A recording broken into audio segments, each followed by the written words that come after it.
Selamat datang di acara kami, Ruang Raung. Acara ini adalah sebagai salah satu program utama dari pengurus PAI Bintang 7, yaitu bidang yang menaungi kode etik, legal, dan advokasi. Tujuan dari acara ini adalah sebagai media sharing informasi, edukasi regulasi, dalam konteks yang terdapat dalam bidang kami, namun disampaikan melalui pembahasan yang santai dan jenaka. Saya akan memperkenalkan 7 orang tokoh yang akan mengisi dalam acara ini, yaitu Judge Bauyu sebagai hakim dan moderator acara, pelapor sebagai pihak yang berkeluh kesah, penggelitik sebagai penyidik kasus dari berbagai macam perspektif, narasumber sebagai tokoh pengedukasi, koordinator-komentator sebagai koordinator dari audiensi, komentator yaitu para hadirin sekalian, dan pastinya misteri guy. Apabila para hadirin mempunyai pertanyaan seputar topik hari ini, silakan ajukan dalam sesi pertanyaan tanya-jawab. Dan dapatkan door prize-nya. Pantau terus media chat dalam aplikasi ini untuk link pengisian form sertifikat dan kuesioner. Dan bagi yang ingin bertanya mengenai produk sponsor, akan ada sesi diskusi setelah acara ini berakhir. Jadi tonton sampai habis ya. Proses tidak akan mengkhianati hasil. Itulah kalimat yang kerap kali kita dengarkan. Untuk mencapai sebuah tujuan, tentunya harus diawali dengan berbagai macam proses terlebih dahulu yang harus dipenuhi. Secara teori, suatu perancangan yang matang ditambah dengan proses pelaksanaan yang baik akan membuahkan hasil dengan yang diharapkan. Dalam bidang profesion arsitektur yang mencakup perancangan dan pelaksanaan, seiring dengan perkembangan sistem teknologi dan informasi pada saat ini, maka proses perancangan dan pelaksanaan pada suatu proyek pun ikut berkembang. Sistem konvensional mulai ditinggalkan, beralih berintegrasi yang biasa dikenal dengan sistem design and build. Apa background kontrak integrasi? Apa saja undang-undang dan hukum yang perlu kita ketahui dalam proses tersebut? Apa saja pro dan kontra yang dapat terjadi? Jawaban dari pertanyaan inilah yang akan kita dapatkan dari acara Ruang Raung bersama Judge Bauyu, episode kedua, Seluk-Beluk Design and Build, pekerjaan konstruksi terintegrasi rancang bangun. Baik, sebelum acara kita mulai, mari kita simak kata sambutan dari Ketua PAI yang diwakili oleh Sekjen Teh Irma Rosalia Handayani, IAI. Waktu dan tempat kami persilakan. Hatur nuhun.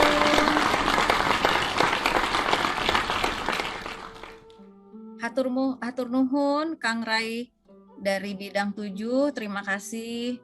Assalamualaikum warahmatullahi wabarakatuh.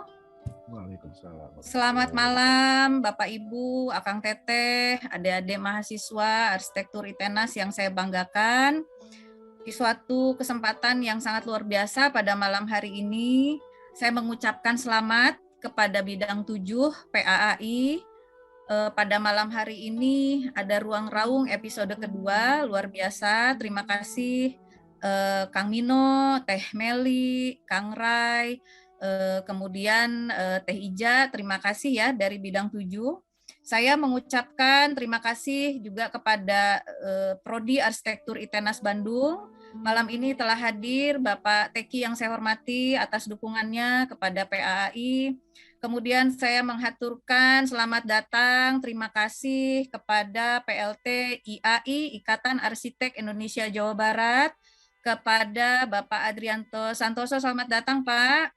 Terima kasih dukungannya IAI Jawa Barat. Kemudian saya mengucapkan terima kasih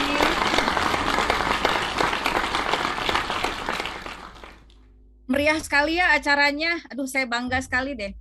Kemudian saya mengucapkan terima kasih yang tak terkira kepada sponsor kita malam ini, Fluidra Indonesia dan Bro Tiljana atas dukungannya. Dan saya mengucapkan terima kasih kepada seluruh peserta pada malam hari ini yang telah hadir di acara Ruang Raung episode 2, Seluk-Beluk Design and Build, pekerjaan konstruksi terintegrasi rancang bangun. Semoga memberikan manfaat kepada kita semua. Dan yang terakhir, saya khusus spesial mengucapkan terima kasih kepada narasumber, yaitu Kang Egy Ismail. Selamat malam Kang Egy Ismail dari Kementerian PUPR, dan kepada Kang Ari Ramadatus, ini rekan saya di Angkatan 95, dari Pertamina sebagai narasumber ya, bintang tamu kita pada malam hari ini. Silahkan berkegiatan, salam sukses, lancar, ditunggu episode yang ketiga. Assalamualaikum warahmatullahi wabarakatuh. Waalaikumsalam warahmatullahi wabarakatuh. Terima kasih kepada Sekjen PAI kita, Pak Irma. Terima kasih. Selanjutnya saya akan meminta PLT Ketua IAI Jabar, yaitu Kang Arsitektur Adrianto Santoso IAI. Waktu dan tempat kami persilakan. Mangga, selamat datang Kang. Terima kasih Kang Rai. Assalamualaikum warahmatullahi wabarakatuh. Salam sehat dan sejahtera untuk kita semua. Kang Teteh, rekan-rekan dari PAI, perkenalkan saya Adrianto Santoso. Memang saat ini saya menjadi pelaksana tugas ya dari ketika Kang Bugar sekarang sudah naik ke nasional ya. Alhamdulillah sebetulnya kita mewakili wakil dari Jawa Barat yang sekarang menjadi ketua umum di nasional. Ini sebuah hal yang mungkin lebih baik lagi bagi kita untuk memudahkan koordinasi ya antara Jawa Barat dan juga nasional. Kang Teteh, jadi memang di sini saya kemarin berdiskusi dengan Kamino begitu ya. Jadi memang di sini ada sebuah kegiatan yang sebetulnya di IAI kita banyak sekali merangkul kegiatan-kegiatan yang berkaitan dengan keprofesian kita begitu dalam bentuk apapun gitu. Ini juga salah satu hal yang diinisiasi oleh perkumpulan alumni dan saya rasa juga dari temanya sangat sesuai dengan baik itu dari bidang keilmuan dan juga ada hal-hal yang mungkin bisa di-share kepada keprofesian kita, kepada anggota dan lain-lain di sini. Jadi ini saya juga sangat mengaturkan terima kasih kepada panitia yang memang ini dengan tema yang sangat khas ya untuk bisa berdiskusi dengan begitu santai. Jadi memang pada saat ini Bapak Ibu yang saya hormati begitu ya, IAI Jawa Barat sedang melakukan banyak hal yang berkaitan dengan transisi juga di level nasional gitu. Jadi memang sekarang kita sedang ini ya banyak tentang konversi STRA. Sekarang juga ini sedang melakukan banyak sekali helpdesk. Jadi untuk anggota yang mungkin sudah memiliki SKA ini juga bisa berkonsultasi dengan kami untuk mengurus untuk perbaikan konversi ke STRA-nya begitu ya. Dan juga untuk beberapa rekan yang mungkin akan yang baru lulus, kita juga sekarang membuka calon batch untuk calon anggota baru dalam setahun ini ada 3 kali begitu. Jadi memang kebetulan jika kita lihat ya dari beberapa kali 6 batch yang kami lakukan sejak tahun 2020, alumni dari ITENAS ini biasanya paling banyak nih dalam setiap batch-nya ya. Jadi sebenarnya kalau saya melihat dari adanya kegiatan yang diinisiasi oleh PAI ini membuktikan bahwa memang sebetulnya kekuatan dari alumni juga terhadap mahasiswa yang baru lulus juga ini cukup kuat juga ya memberikan sebuah bimbingan terhadap berorganisasi karena memang saat ini itu yang alur yang paling betul begitu ya. Jadi terlihat bahwa setiap batch yang kami catat alumni dari ITENAS ini yang paling banyak begitu ya. Jadi selamat. Bapak Ibu yang saya hormati, mungkin tidak panjang yang akan kami sampaikan. Di sini sudah cukup banyak juga rekan-rekan yang saya kenal, mungkin tidak bisa saya sambut satu persatu. Namun saya ingin sekali lagi mengucapkan rasa terima kasih kami atas kerjasama antara PAI dengan IAI Jawa Barat dalam acara Ruang Raung ini. Semoga ini acara bisa membawa banyak manfaat ya kepada anggota, alumni, dan juga keprofesian kita gitu. Diharapkan kita bisa kerjasama lagi ke depannya. Mudah-mudahan Ruang Raung ini menjadi salah satu ajang diskusi yang berkelanjutan gitu ya. Terima kasih atas atensi dari Bapak Ibu yang saya hormati. Semoga kita selalu diberikan kesehatan dan juga kesuksesan. Selamat berdiskusi. Wassalamualaikum warahmatullahi wabarakatuh. Terima kasih. Waalaikumsalam warahmatullahi wabarakatuh. Terima kasih banyak Kang Adrianto Santoso IAI, PLT, Ketua IAI Jabar. Alhamdulillah, tampaknya telah banyak perubahan dan berkembang dengan sangat baik keprofesian arsitektur. Mudah-mudahan kita semua dalam semua bidang, terutama bidang arsitektur, Indonesia dapat berkembang lebih baik dan lebih baik lagi ke depannya. Baik, selanjutnya saya akan bacakan sebuah pantun untuk membuka acara ini. Nonton Ruang Raung di malam Sabtu, dapat ilmu hati bahagia. Kepada pimpinan sidang Hakim Judge Bayu, kami persilakan untuk duduk bersama.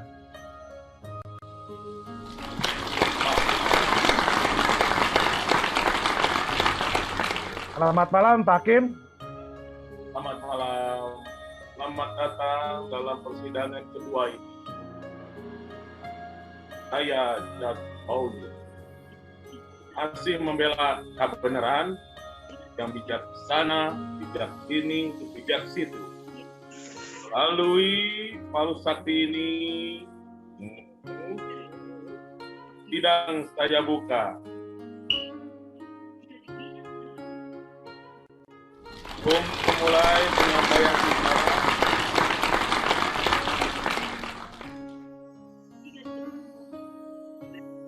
Menyapa.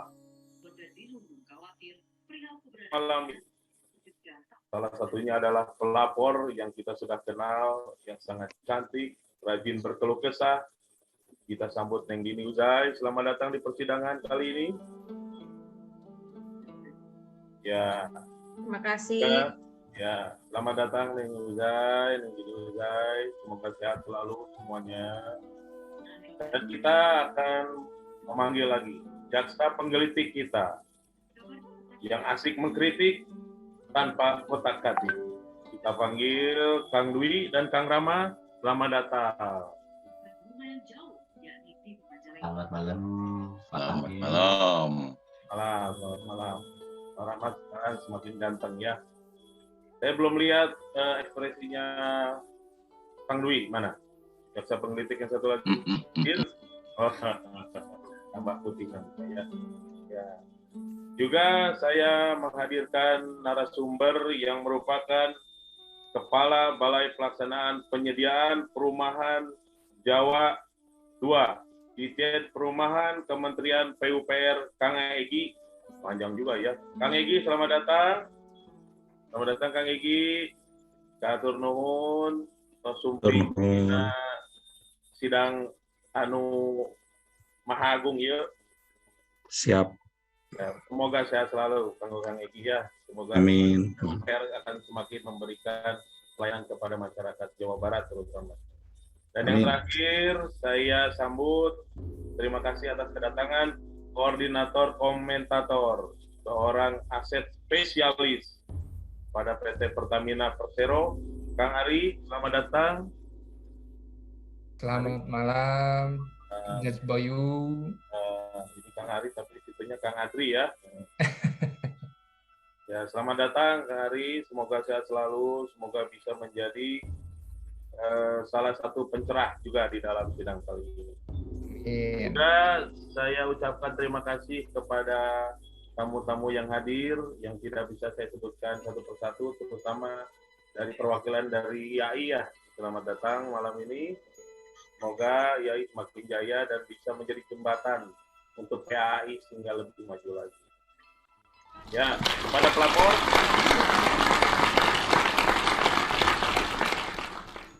Pada pelapor, Neng Dini Uzai, silahkan Anda meraung. Waktu dan tempat saya persilahkan. Mangga, Neng Dini Uzai. Ya Pak Hakim, hatur nuhun. Yang selalu bijaksana, bijak sini, bijak situ, bajak sawah ya. Biasa bajak sawah. Kemarin Tileuweung Pak. Oh, Ya kan, orang hutan. makasih ya, saya udah diajak lagi buat meraung ini. Ya biasalah. Saya tetap dengan bingung Pak, dengan kebingungan yang resah, gelisah, bunda gulana, sakti mandraguna. Ya bingungnya bukan apa-apa sih ya, bukan mau ngalah sapi menang mau Pak, cuman pengen ngalabati menang untung Pak. Ya biar biasalah, biar cuan kan. Nah itu. Jadi kan biasalah, saya kan orang proyek ya, biasa dapat kerjaan karena saya banyak relasi Pak Hakim, nggak apa-apa lah sombong dikit ya. Saya banyak relasi, banyak yang nawarin proyek juga kan. Nah biasanya saya bisa dapat kerjaan itu ya biasa per bagian aja. Tapi sekarang kan ada bagian modelnya tuh kayak biasanya saya cuma ngerjain pelaksanaan itu biasanya kan dikerjain sama kontraktor ya. Terus saya biasanya ngerjain konsul ini ya, perancangan sama jadi konsultan gitu. Tapi sekarang jadi ada dualisme gitu. Ya kontraktor juga, ya pelaksana juga, ya perancangan juga gitu kan. Itu kayaknya asik tuh, cuannya makin gede tuh kayaknya tuh ya. Nah, jadi kan saya pengen ngambil tuh kerjaan, cuman bingung. Nanti saya posisinya ada di mana dan harus gimana nih. prosedurnya, teknis non teknis, terus hukumnya gimana nih? Saya boleh nggak nih ngambil semuanya nih? Ntar yang disangka kemaruk gitu Pak. Coba nih Pak Hakim tolong penjelasannya nih, kali ada yang lebih pinter gitu biar saya bisa tahu mesti gimana gitu. Alabati menang untung.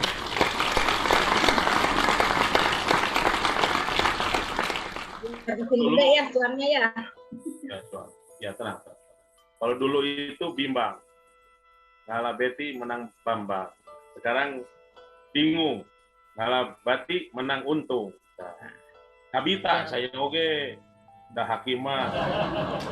Jadi nama gede. Bisaan sini ngejai mah 3 orang salah. Right.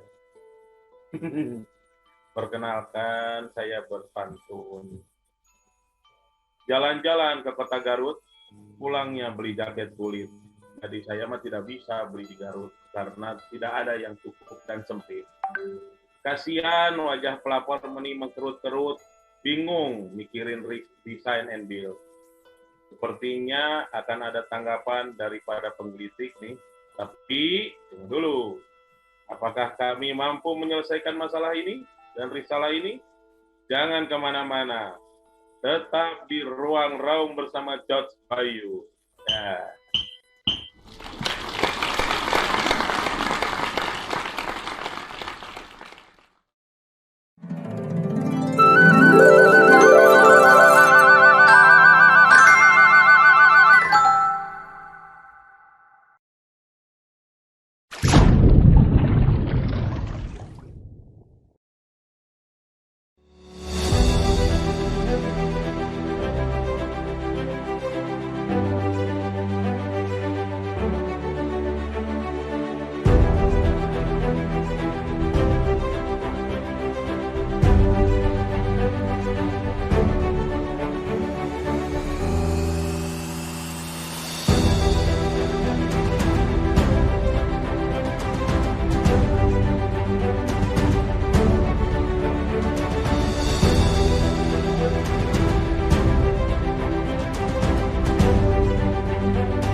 Ya, selamat datang kembali di persidangan Judge Bayu malam ini.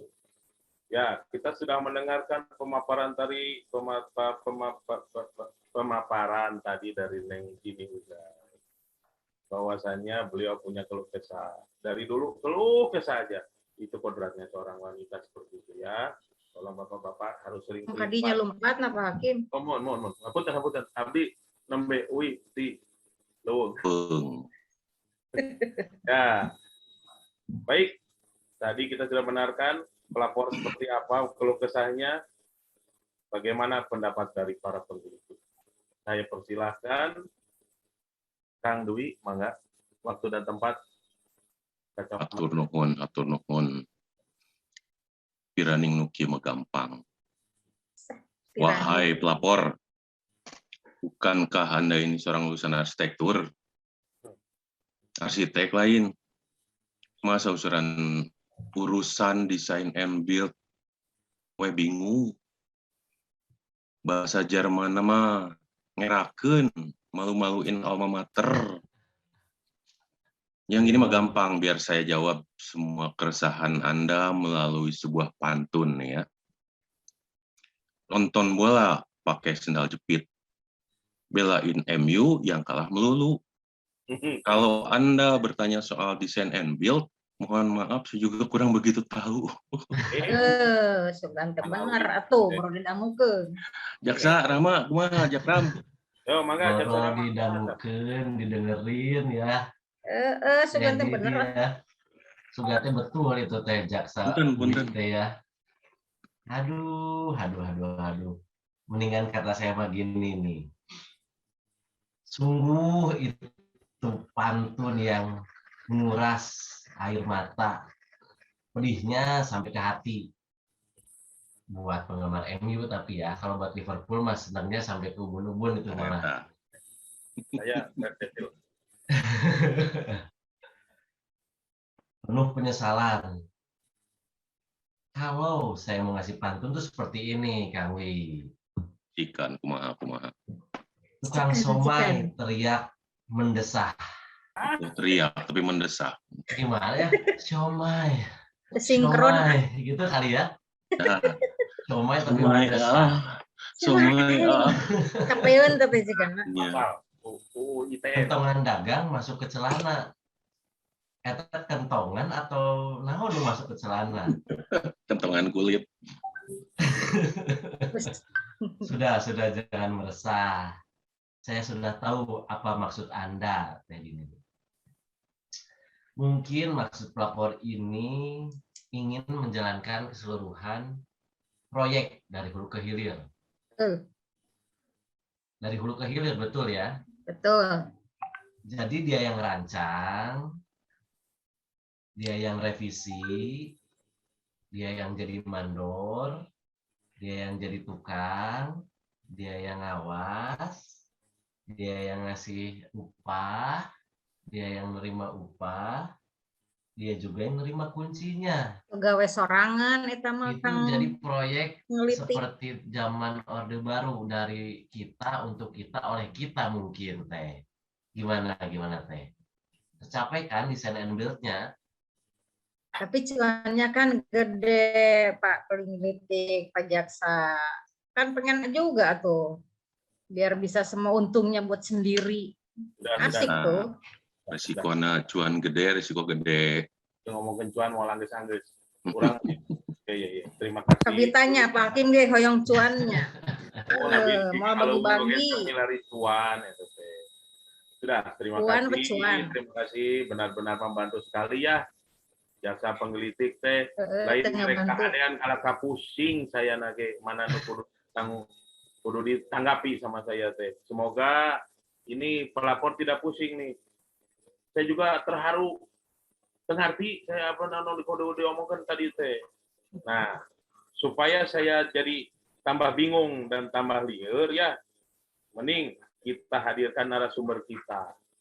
Mangga narasumber yang ada di dalam Kang Egi, mangga jasa pengamasihan informasi terkait risalah ini, mangga dikahaturkeun Kang Egi kanggo informasina dan penjelasanana. Mangga. Amin. Nah, waktu dan tempat saya persilakan. Amin. Hatur nuhun Pak Hakim. Assalamualaikum warahmatullahi wabarakatuh. Kasadayana undangan di pengadilan ieu ka Pak Jaksa, hatur nuhun. Kanu atas meraung-raung Teh Ujay. Hatur nuhun, abdi tos dipaparin pertanyaan nih. Pertanyaanna ge rada lieur ya, abdi ngajawabna ya. Dan memuaskan ya Kang Egi, supaya saya mengerjakannya dengan happy. Tuh, Kang Egi. Teh Ujay yang dipuaskan cenah. Oh, hai, kami dipuaskan mah cekap ke saja mah tuh.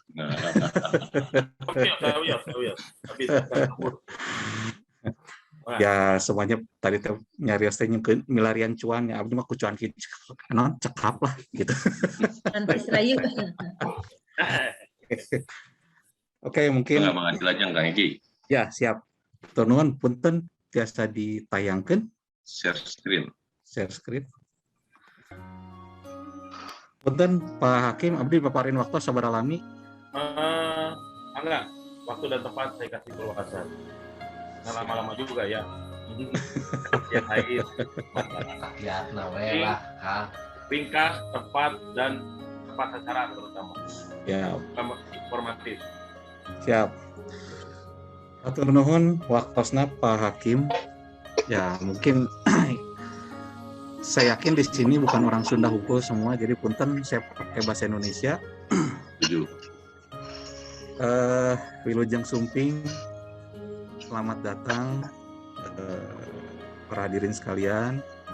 Mungkin di sini juga saya sedikit curcol lah tentang yang namanya kontrak terintegrasi rancang bangun. Sampurasun sadayana. Jadi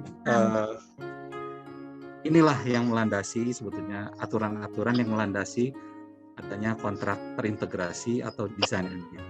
Jadi semua berangkat tetap dari Undang-Undang Dasar 1945 yang diturunkan ke dalam Undang-Undang Nomor 2 Tahun 2017 tentang jasa konstruksi, lanjut dengan Peraturan Pemerintah Nomor 14 Tahun 2020 tentang Peraturan Pelaksanaan Undang-Undang Nomor 2 Tahun 2017, diturunkan melalui Peraturan Presiden Nomor 16 Tahun 2018 tentang pengadaan barang jasa pemerintah, dan diturunkan lagi di Kementerian PUPR melalui Permen PUPR Nomor 22 Tahun 2018 tentang pembangunan bangunan gedung negara. Nah, dalam Permen PUPR 22 Tahun 2018 ini juga diturunkan Peraturan Menteri PUPR Nomor 25 Tahun 2020 yang khusus mengatur tentang design and build. Jadi kenapa saya tulis di sini ada beberapa aturan-aturan sebelumnya ya. Ada Permen 16 2015, Permen 19 belum. Terus ya. Permen 19 2017, Permen 01 tahun 2020. Jadi karena design and build ini satu hal yang baru untuk di pemerintahan ya dalam hal ini. Tapi sebenarnya saya yakin akang-akang, teteh-teteh, hadirin semua juga pasti udah pernah yang mengalami yang namanya design and build. Sebagai contoh mungkin pada saat kita mendapat proyek rumah, sok pangadesainkeun rumahna, sakalian we bangunkeun. Nah, kurang lebih seperti itu. Itu yang detail yang sederhana seperti itu. Nah, ini untuk di pemerintahan ini ada undang-undang atau peraturan melalui Permen PUPR Nomor 25 Tahun 2020 ini untuk mengatur hal yang sama tapi yang lebih kompleks seperti itu. Jadi yang dibangun mungkin misalkan gedung perkantoran yang maksimal di 8 lantai ya biasanya. Nah, jika lebih dari 8 lantai tentu harus ada izin dari Menteri PUPR gitu, seperti itu. Nah, oke, lanjut.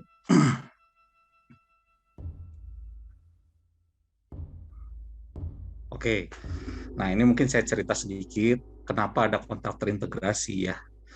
Jadi pada intinya pertama pemerintah dituntut melakukan peningkatan daya saing sektor jasa konstruksi nasional melalui penerapan pekerjaan berbasis rancang bangun untuk memperbaiki ekosistem industri konstruksi di Indonesia. Karena gini, pemahaman dari design and build ini di awal bahwa design and build ini bisa lebih mereduksi waktu pelaksanaan konstruksi sehingga relatif lebih dianggap bisa lebih bisa menjawab tantangan zaman lah ya, di mana kebutuhan untuk project deliveries yang cepat ini bisa terjawab dengan konsep design and build ini. Kedua, Indonesia merupakan pasar konstruksi terbesar di tingkat regional ASEAN dan hal ini juga sudah terbukti ya, banyak mungkin kontraktor-kontraktor luar yang masuk ke sini karena memang di Indonesia ini secara jumlah penduduk juga besar, otomatis kebutuhan akan konstruksi juga besar, akan konstruksi infrastruktur juga besar, sehingga menjadikan Indonesia ini menjadikan pasar konstruksi terbesar di tingkat regional ASEAN. Nah, selain itu juga diharapkan ya untuk menjawab hal itu ada kolaborasi positif antara pelaksana dan perencana dalam menyelesaikan permasalahan konstruksi. Serta terakhir ada faktor tak terduga atau unforeseen condition yang cukup tinggi sehingga membutuhkan treatment yang di luar yang konvensional seperti itu. Lanjut. Oke, lanjut. Nah, mungkin saya ngobrol sedikit aja lah ya. Pekerjaan terintegrasi itu naon sih sebetulnya mah.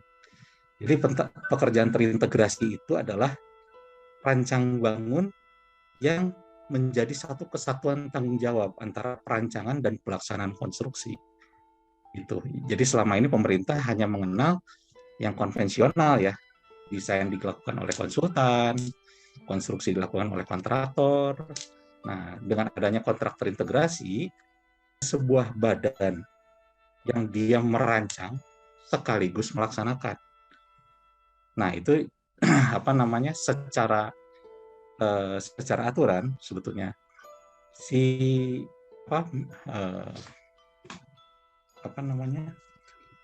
induknya itu ada di kontraktor seperti itu. Nah, di mana posisi si arsitek dalam hal ini? Kan kalau sebuah bangunan gedung tidak akan terlepas dari 5 hal ya, ASMEP ya, arsitektur, sipil, mekanikal, elektrikal, dan plumbing. Dan itu ada di posisi di desain ini. Dan itu yang diharapkan dengan kontrak terintegrasi ini menjadi satu kesatuan tanggung jawab antara perancangan dan pelaksanaan. Ya. Nah, pada saat pelelangan, apa yang harus dipunyai? SBU, kontrak terintegrasi. Itu sudah dikeluarkan dan ada yang memiliki SBU seperti itu. Jadi mungkin untuk kontraktor-kontraktor itu mungkin bisa membuat SBU terintegrasi untuk melaksanakan pekerjaan-pekerjaan yang terintegrasi seperti ini. Oke, lanjut.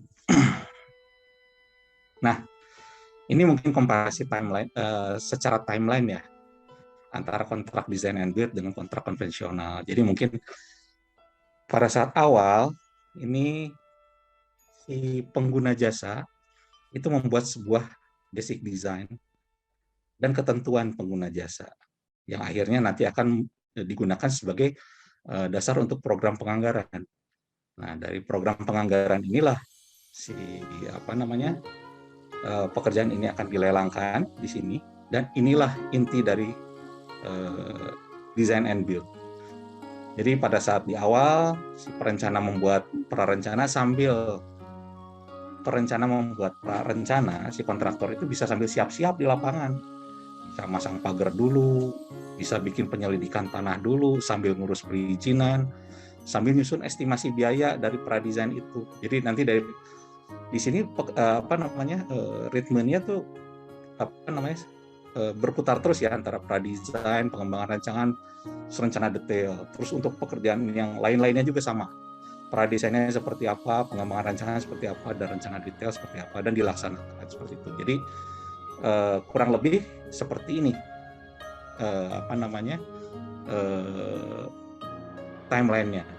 Jika dibandingkan dengan kontrak konvensional, misalkan penyusunan KAK oleh pengguna jasa, di sini baru menganggarkan, melelangkan pelelangan perencana kurang lebih sekitar 2 bulan. Nah, di sini ada proses perencanaan biasanya minimal 6 bulan ya, konsep untuk perencanaan seperti itu. Nah, setelah keluar desainnya seperti apa, biayanya berapa, baru diprogramkan untuk dianggarkan. Setelah dianggarkan, anggarannya keluar, baru dilelangkan lagi untuk pelaksanaan fisik. Dan ini setelah dilelangkan, baru pelaksanaan konstruksi. Sehingga dari komparasi ini sebetulnya bisa terlihat dengan design and build ini merupakan suatu terobosan untuk project deliveries yang lebih cepat. Seperti itu. Jadi diharapkan dengan design and build ini bisa mempercepat memperluas lah untuk iklim investasi di Indonesia supaya lebih baik. Oke, lanjut. Nah, apa perbedaan metode konvensional dengan DB sebetulnya? Jadi menurut pemahaman saya di sini, dalam metode konvensional pengguna jasa menyiapkan DED atau Detail Engineering Design, ya.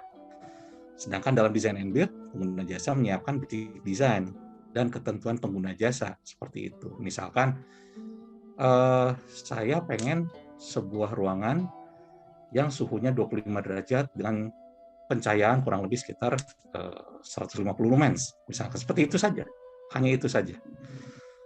Jadi relatif bisa lebih cepat. Terus dengan konvensional pengguna jasa melakukan quality control melalui konten supervisi. Sedangkan dalam design and build, pengguna jasa berorientasi pada audit jaminan mutu atau quality assurance melalui konsultan MK. Nah, quality control-nya oleh siapa? Oleh kontraktor itu. Jadi, dalam design and build ada quality assurance, ada quality control. Sedangkan dalam konvensional itu hanya quality control saja. Tidak ada yang menjamin secara kualitas seperti itu. Menjamin maksudnya kualitas yang diharapkan itu akan diperoleh seperti itu. Untuk metode konvensional berikutnya adalah inovasi kreativitas intelektual penyedia jasa terbatas karena pelaksanaan pekerjaan berdasarkan BED yang ditetapkan pengguna jasa. Ya, jadi berdasarkan gambar harusnya seperti ini. Ya seperti gambar lah yang kita kerjakan. Tapi beda dengan design and build. Di sini membuka peluang kreativitas intelektual penyedia jasa, dalam hal ini kontraktor design and build. Sebagai contoh, misalkan untuk sebuah venue yang membutuhkan yang berdasarkan persyaratan dari induk cabang olahraga internasional, misalkan lighting yang dibutuhkan untuk broadcast itu minimal 2000 lux misalkan. Nah, di sini peluang kreativitasnya di mana? Jadi di sini si kontraktor harus membuka wawasan seluas-luasnya. Si perencana juga sama. Jadi kalau misalnya pakai lampu tipe A, cukup 10 lampu untuk mencapai 2000 lux. Untuk tipe B, untuk merek B, misalkan, untuk mencapai 2000 lux, dia harus 20 lampu. Untuk merek C, untuk 2000 lux itu misalkan sekitar 50 lampu, seperti itu. Otomatis dengan semakin banyak lampu yang dipasang, biaya yang dikeluarkan semakin besar. Padahal yang kita minta di situ adalah hanya berapa lux saja, misalkan 2000 lux, hanya itu toh. Gitu. Nah, inilah yang membuat si penyedia jasa menjadi lebih kreatif. Pilihan mana yang harus diambil gitu, untuk mencari sistem yang paling optimal dengan nilai paket yang tersedia. Nah, untuk metode konvensional masa pengadaannya berjalan lebih lama dan series, artinya bertahap ya, jadi tidak paralel. Sedangkan untuk pengadaan di design and build itu berjalan lebih pendek dan paralel, seperti itu. Oke, lanjut. Nah, inilah yang saya coba bandingkan di sini antara performance based dengan conventional based. Jadi capaian suatu pekerjaan konstruksi dengan kontrak design and build didasari dengan penilaian pada tingkatan outcome atau performance based, di mana hanya melihat kesesuaian hasil pekerjaan dengan kriteria yang ditetapkan. Sedangkan metode konvensional saat ini berada pada tingkatan output, di mana setiap volume item pekerjaan harus disampaikan beserta kewajaran harganya dan diaudit secara unit price. Nah, ini dalam gambar ini saya akan coba sampaikan bahwa sebetulnya untuk di design and build itu tataran di outcome inilah yang menjadi peranan penting ya sebetulnya. Nah, nanti masalah outputnya seperti apa ini di penyedia jasa sebetulnya. Jadi yang kita dapatkan adalah luminansi 2000 lux, hanya itu toh. Suhu misalkan indoor minta 25 derajat, seperti itu. Mengenai detailnya seperti apa itu urusan penyedia jasa. Gitu. Jadi pada intinya kontrak design and build ini mentransfer risiko dari pengguna jasa kepada penyedia jasa, seperti itu. Nah, hasil yang diharapkan dari ini adalah impact-nya seperti ini. Misalkan sebagai contoh, ini adalah penghargaan dari Badminton World Federation untuk rehabilitasi Istora di Kompleks GBK di tahun 2017 lalu. Dan dengan adanya ini mendapat pengakuan bahwa venue bisa dipergunakan. Dengan adanya venue bisa dipergunakan tersebut, artinya si sistem bisa berfungsi dan kontraktor bisa layak untuk dibayar. Seperti itu. Oke, lanjut. Nah, ini catatan terhadap kontak terintegrasi ya. Pertama, efisiensi dari segi waktu, karena meniadakan proses lelang, perencanaan, dokumen perencanaan, segala macam seperti itu, seperti yang tadi di awal saya coba sampaikan. Owner hanya perlu membuat basic design, serta kriteria outcome yang ingin dicapai. Penagihan termin dilakukan secara milestone, di mana penagihan dapat dilakukan setelah penyedia jasa menyelesaikan item tertentu sesuai dengan milestone yang telah disepakati. Nilai kontrak tetap, nah ini catatan untuk kontrak yang bersifat lamsam. Pekerjaan konstruksi dinyatakan berhasil dengan baik apabila kriteria yang diminta oleh owner terpenuhi. Seperti itu. Nah, ini bedanya. Tidak adanya perhitungan volume yang pasti pada saat penyusunan dokumen lelang atau di basic design, sehingga dirasakan cukup menyulitkan penawaran penyedia jasa. Itu yang berdasarkan pengalaman kami pada saat melaksanakan kontrak terintegrasi. Nah, perlu adanya kerjasama yang baik antara perencana dan pelaksana, dan biasa namakan perencana dan pelaksana teh jika Tom and Jerry ya di lapangan maya. Ada berantem gitu ya, perencana merubah desain, kontraktor udah kagok, udah dicor, udah jadi, desainnya diganti, otomatis harus main bongkar seperti itu. Nah ini, jadi mungkin ada ke depan ada perubahan perubahan pola kerja, di mana kerjasama itu bersifat kolaboratif antara perencana dan pelaksana. Nah, konsultan MK di sini untuk menjaga efektivitas dan efisiensi dari pembiayaan. Gitu. Kemudian ada penagihan termin yang tidak dilakukan berdasarkan progres fisik di lapangan, sehingga penyedia jasa tidak dapat melakukan penagihan termin apabila presentasi dalam item milestone belum terpenuhi atau berfungsi. Misalkan, sprinkler misalkan, ada dalam milestone misalkan 5%, misalkan 5% dari kontrak. Nah, sprinkler tersebut belum bisa dibayarkan jika belum difungsikan. Artinya belum bisa difungsikan. Kalau sudah bisa difungsikan dan terbukti berfungsi, itu baru bisa dibayar seperti itu.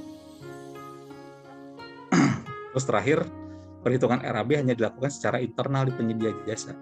Jadi di dalam kontrak pun sebetulnya tidak ada yang namanya RAB untuk kontrak terintegrasi.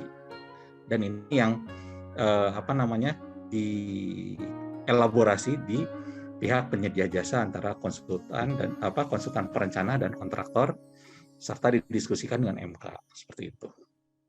Oke, lanjut. Oke, nah ini mungkin sedikit cerita ya tentang pelaksanaan design and build contract di GBK tahun 2000. Sebetulnya dari 2016 sampai 2017, dan ini dilakukan secara multi-years. Asian Games-nya aja yang 2018. Oke, lanjut. Nah, ini yang potret ini yang kami ambil di tahun 2016 awal. Kondisi GBK seperti ini, sedangkan berdasarkan kriteria yang dikeluarkan oleh OCA waktu itu, bahwa pertama untuk Istora harus bisa menampung berapa penonton, terus suhu dalam ruangan harus berapa derajat, pencahayaan juga harus berapa lumens atau berapa lux seperti itu. Sehingga di awal ini kami merasa bahwa ini pekerjaan yang amat sangat besar, dalam artian banyak hal yang perlu dirubah. Selain itu di GBK ini juga dari total 13 venue yang ada, 6 venue diantaranya itu adalah bangunan heritage, yang mungkin kita tidak bisa sembarangan merubahnya seperti itu. Nah, inilah foto kondisi existing awalnya. Oke, lanjut. Nah, berdasarkan survei awal itu, sehingga kami sebagai pengguna jasa di sini mencoba membuat perhitungan apa yang perlu kami lakukan di sini.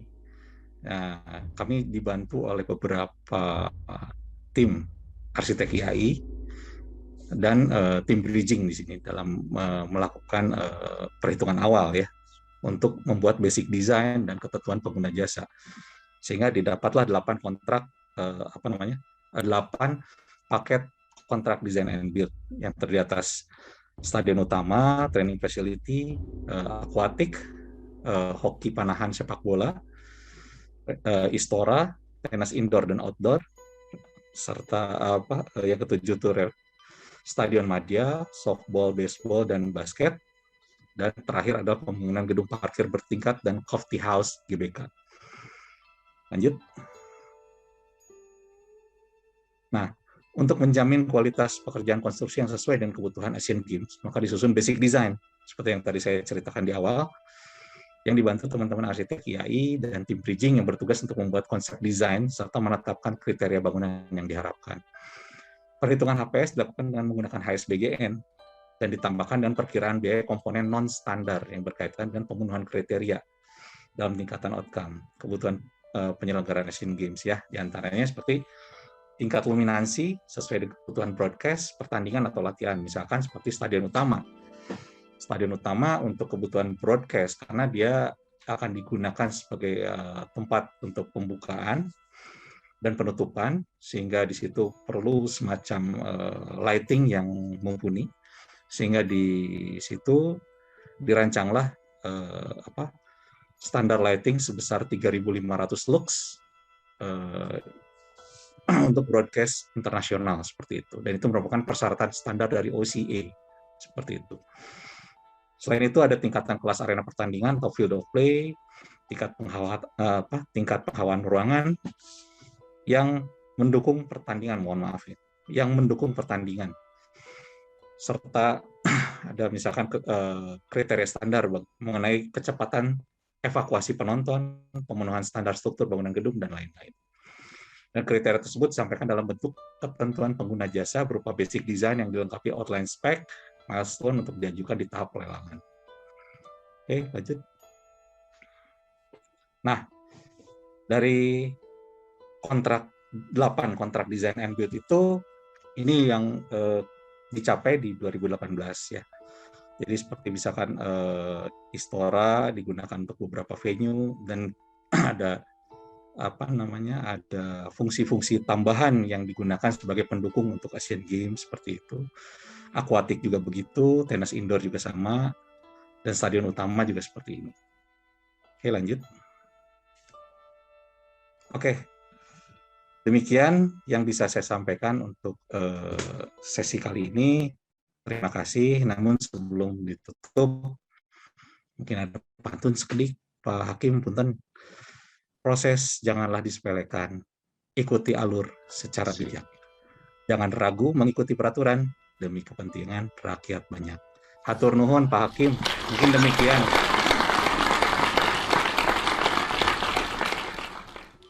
Segala penjelasannya, gimana Teh Ujai? Apakah sedikit bisa menangkap? Kalau saya tidak, kata kepanjangan.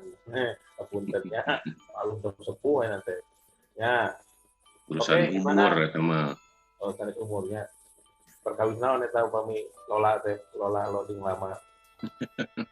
Fuck you, faktor Yuswa. Kang Egi mau bertanya dong. Mangga. Ini mengenai angger cuan ya, saya makan urusannya Jadi gini, misalnya nih dari semua kriteria pekerjaan sudah ada milestone-nya kan?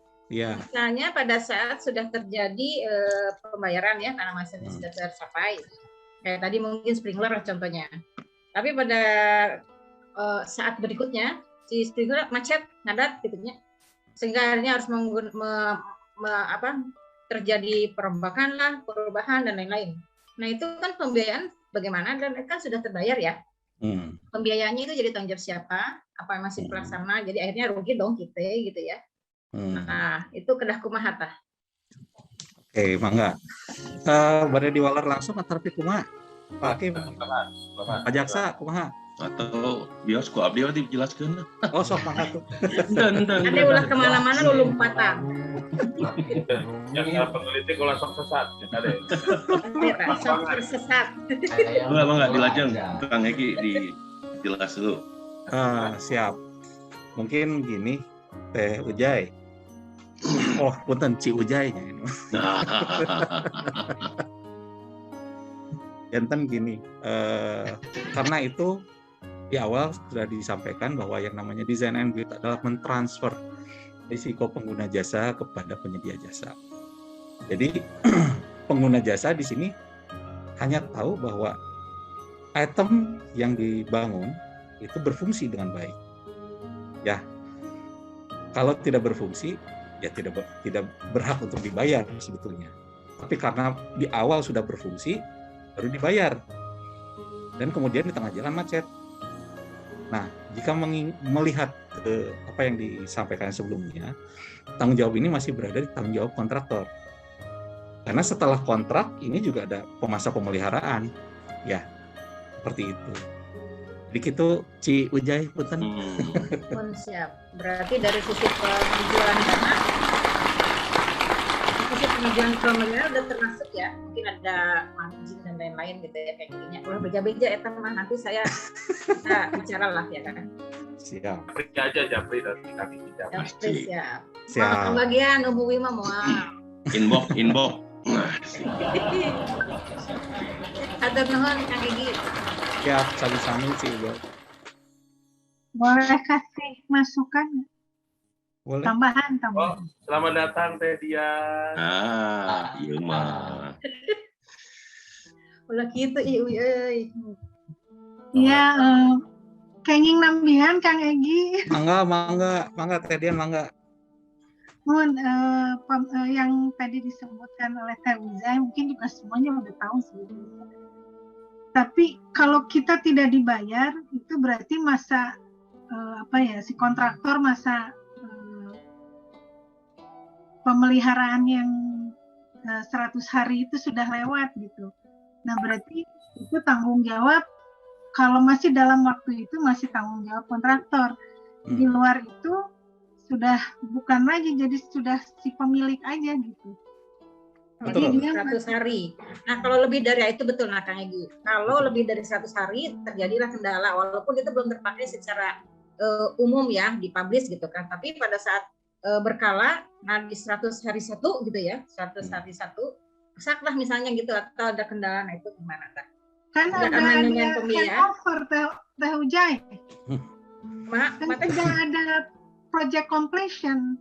Kalau udah ada project completion, udah terjadi kesepakatan antara pemilik dan itu sudah selesai. Di luar itu berarti tanggung jawab ini tetap jadi, walaupun kita rugi tetap punya kekuatan hukum dari si kontraktor juga. Oke, jadi mungkin bisa mengajukan lagi amandemen pembiayaan gitu ya, atau pengajuan pembiayaan lain. Kecuali secara sambil ngelek-ketek gitu Teteh Ujai. Masa ini baru 101 hari udah rusak. Nah mungkin salah secara ini ya di luar kontrak. Tapi kalau based on kontrak nggak bisa tetap ya Kang Egi ya. Terus terus jantan gini, kalau di proyek pemerintah kan begitu kontrak selesai itu ada yang namanya PHO. Project handover ya, dari kontraktor di dari kontraktor ya, bahwa itu akan dilakukan pemeliharaan selama masa pemeliharaan berkala yang ada dalam kontrak. Nah, setelah selesai masa pemeliharaan berkala ini, ada yang namanya FHO atau final handover dari kontraktor ke pengguna jasa, artinya ke pemilik bangunan. Nah, jika terjadi kerusakan setelah FHO ini, memang menjadi kewenangan pengguna jasa, dalam hal ini pemilik bangunan, seperti itu. Dan sebetulnya kan misalkan sebagai contoh ya kejadian waktu kemarin waktu di GBK, jadi saya ngadongin GBKD dah pengalaman eta atau kumade ya. Kali-kali Mandalika. Mandalika ke di episode berikutnya. Jadi pada saat setelah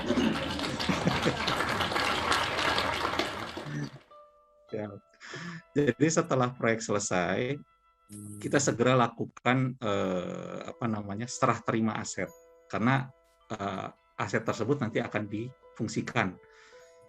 Nah, pada saat serah terima sementara itulah masa pemeliharaan tetap berlangsung. Nah, jika ada kerusakan pada masa pemeliharaan, memang menjadi tanggung jawab penyedia jasa. Tapi dalam fungsi-fungsi yang normal. Kalau fungsi di luar normal, misalkan seperti penggunaan yang overload seperti itu, ya memang udah bukan kewajiban si pengguna jasa, si penyedia jasa. tapi pengguna bangunan di situ. Nah, setelah project handover atau final handover, jika terjadi kerusakan, nah itulah menjadi tanggung jawab si pengguna jasa atau pemilik bangunan dalam hal ini gitu. Dan pemilik bangunan juga harus menghitung kembali sebetulnya kerusakannya seperti apa gitu. Nah, untuk itunya mungkin perbaikannya mungkin bisa saja si pengguna jasa ini memanggil kembali si penyedia jasa. Cik pangbenerkeun lah kemari dengan kontrak sistemnya apa gitu. Ya? Kan dia yang tahu seperti itu. Yang di bahasa jualan mobil mah juga model recall kali ya, seperti itu. Kurang lebih gitu. Atau nuhun Teh Dian masukannya.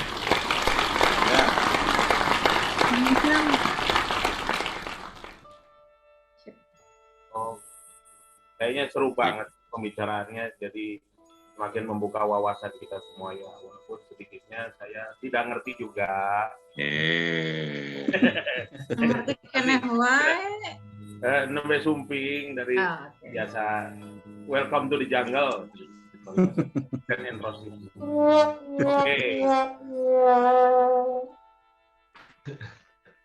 Oke, seru banget nih pembicaraan kali ini.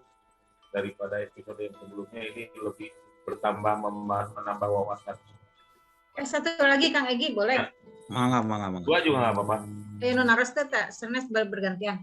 Nggak mengenai ini aja. Nah, akhirnya kan posisi si pelaksana desain NBT itu yang melakukan semua koordinasi terhadap semua krunya kan? Iya. Istilahnya mah mandorna oge gitu ya. Iya. Pelaksana dan lain semuanya di posisinya di situ. Iya. Kecuali MK ini, akhirnya kan MK yang sebagai pengawas gitu ya. Itu dari sisi pemilik pemilik proyek gitu ya. Iya. Pemberi proyek. Oh gitu. Iya. Okay. Jadi MK di sini sebetulnya kepanjangan tangan dari si owner sebetulnya. Ya, wakil owner. Wakil owner untuk sebagai quality assurance. Jadi si owner misalkan minta 2000 lux, si MK ini memastikan 2000 lux gitu. Nah, secara kualitas dilakukan oleh kontraktor. Kontraktor yang melakukan quality control di sini. Ya, artinya MK itu harus menjadi pemenang sebelum tender ini ya, bukan tender. Sebelum adanya pekerjaan desain and build ini ya, Kang. Leres. Idealnya seperti itu, Kang. Jadi quality controlnya mungkin MK kali ya, atau bukan kontraktornya kan? Kontraktor sebetulnya yang quality controlnya. Tapi quality assurance untuk menjamin bahwa mutu tersebut dicapai itu dilakukan oleh MK. Oh iya. Gitu. Ya.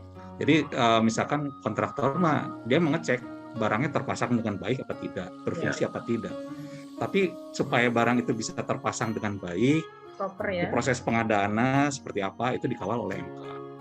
Pengadaannya seperti apa, dari mana dikirimnya, handlingnya seperti apa, misalkan kalau barang ini diimpor dari luar negerinya, PO-nya kapan, pengiriman kapan, masuk pelabuhan kapan, keluar dari bea cukai kapan, jalan dari bea cukai ke lokasi kapan, nyimpen di mananya, itu di mana, nyimpen barangnya di mana, terus treatmentnya seperti apa, itu MK. Oh, kenapa harus MK ya? Kenapa nggak si pelaksana aja? Kan dia yang tahu tuh. Ya. Proses akhirnya sampai pengadaan terpasang dengan proper gitu kan. Nah, itu kan si kontraktor kan. Betul, dilakukan oleh kontraktor tapi dengan pengawasan MK. Karena MK itu menjamin sebagai quality assurance, bukan sebagai quality control. Betul. Sebagai approval gitu. Juga itu. Leres seperti itu. Boleh ngasih tambahan lagi? Mangga. Kalau rasakan kemari jantan quality assurance gitu, jadi ada pengalaman lah di situ. Jadi sebelum pelaksanaan pekerjaan ada quality plan Teh Hujan. Jadi quality plan itu di mana setiap di kontraktor wajib melakukan quality plan. Quality plan itu memasukkan rencana pelaksanaan pekerjaannya. Kemudian ada berapa jumlah manpower-nya, tenaganya. Kemudian material bahannya sudah sesuai spek enggak. Nah, di situ nanti keluar hasilnya itu apa gitu. Kalau misalnya barangnya tidak sesuai dengan yang diajukan oleh desainer, dia mengajukan yang lain yang setara mungkin, tapi sudah masuk apa enggak. Jadi nanti yang tadi disebutkan oleh Pak Egi bahwa quality management construction itu berperan sebagai quality assurance-nya. Iya. Nah, jadi di situ juga termasuk HSE-nya. Betul. Jadi material bahan yang digunakan untuk pelaksanaan sudah sesuai dengan peraturan atau tidak gitu. Nanti pada saat pelaksanaan pun ada berita acara Teh Hujai. Nah, berita acara itu menentukan bahwa itu sudah sesuai dengan speknya dan lain sebagainya. Tapi belum selesai sampai situ. Nanti ada lagi yang namanya punch list. Jadi setelah selesai pekerjaan, waktu mau si kontraktor mau menyerahkan pekerjaan, dibuat dulu punch list-nya bersama dengan MK. Kemudian dengan pemilik mungkin ya, nanti dilihat semuanya tuh dari awal hingga akhir. Jadi dari kita bareng-bareng nih ke setiap ruang. Jadi ngontrol semua ini nggak cocok. Ternyata setelah dites, misalnya kerannya ternyata airnya nggak keluar gitu, atau posisinya nggak di sini dan lain sebagainya. Nah, terjadilah punch list. Nah, punch list itu harus diperbaiki oleh kontraktor. Sebelum dia handover nih tes, sebelum handover ini. Karena jadi itu harus diperbaiki dari punch list itu, baru dia memperbaiki apa yang sesuai catatan dari MK. Oh, ini nggak benar, ganti ulang. Terus misalnya si plafon dilihat kok nggak rata gitu ya, misalnya bergelombang, itu dia harus ganti ulang. Jadi, makanya kalau quality assurance itu biasanya suka dibenci sama kontraktor nih, kayak gitu. Leres. Karena jadi polisi gitu tah. Iya. Nah, setelah itu baru Teh Hujai. Jadi untuk menghindari itu, kenapa gunanya? Untuk menghindari terjadinya kan setelah itu udah selesai di kontraktor memperbaiki yang punch list itu kan ada masa 100 hari itu masa pemeliharaan. Nah, jadi kalau tidak ada itu maka rugi gitu kontraktornya keenakan. Jadi kan terjadi yang halnya yang Teh Ujai bilang tadi, misalnya 101 hari padahal ini 1 harinya. Nah, itu. Jadi setelah punch list terus diperbaiki, kemudian dicek ulang lagi, ada berita acara lagi, udah sesuai. Kalau besok masih ada, berarti udah ada handover, misalnya selesai, ada buat berita acara, udah selesai semuanya sesuai, segala sesuatunya berjalan dengan desain, kemudian bisa digunakan dan lain sebagainya. Kalau besok masih ada terjadi lagi, berarti bukan di luar itu gitu. Dan karena selama 30 hari juga selama 100 hari masih boleh itu ternyata ada kesalahan, misalnya macet atau si floor drain-nya nggak jalan lancar gitu, macet mampet gitu. Nah, itu bisa komplain saat itu sebelum masa 100 hari lagi gitu. Iya. Terus Teh Hujai? Insya Allah. Ya, interupsi Pak Kim. Ya.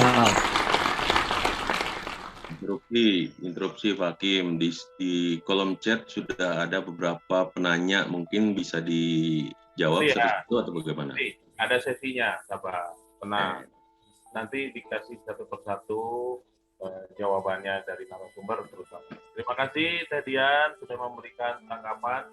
Semoga menjadi bekal ilmu buat kita semua juga. Gimana? Ya, terima kasih nuhun Teh, nuhun Kang Egi. Hatur nuhun.